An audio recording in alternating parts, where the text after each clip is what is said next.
News top 9 आणि सुरुवातीला बघणार आहोत राजकीय बातम्या।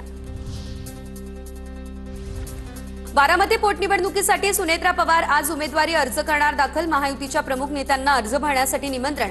आज दुपारी 12:30 वाजता निवडणूक कार्यालयामध्ये जाऊन अर्ज दाखल केला जाईल। भाजपकडून बावनकुळे उपस्थित राहतील।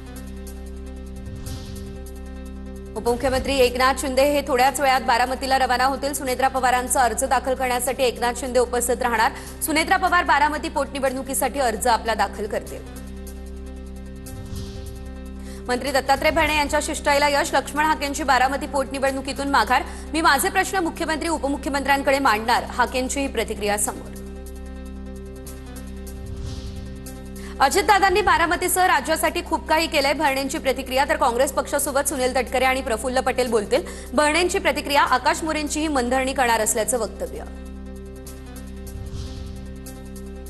बारामतीत काँग्रेसने उमेदवार दिला, मात्र सुनेत्रा पवारांनी हर्षवर्धन सपकाळांना देखील फोन केला होता। संजय राऊतांची माहिती, बारामती हा पवारांचाच गड आहे, काय निकाल लागणार ते माहिती आहे। सुनेत्रा पवारांना शुभेच्छा, संजय राऊत यांची ही प्रतिक्रिया।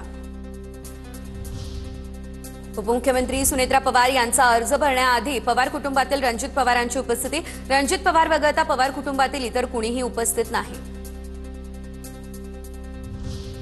बारामती विधानसभा पोटनिवडणूक लढवण्यावरती चंद्रकांत वाघमोडे हे ठाम। चंद्रकांत वाघमोडे हे लक्ष्मण हाकेंचे सहकारी, त्यांचा आम्हाला विरोध, तर आम्ही देखील त्यांचा विरोध करणार। वाघमोडे यांची प्रतिक्रिया समोर।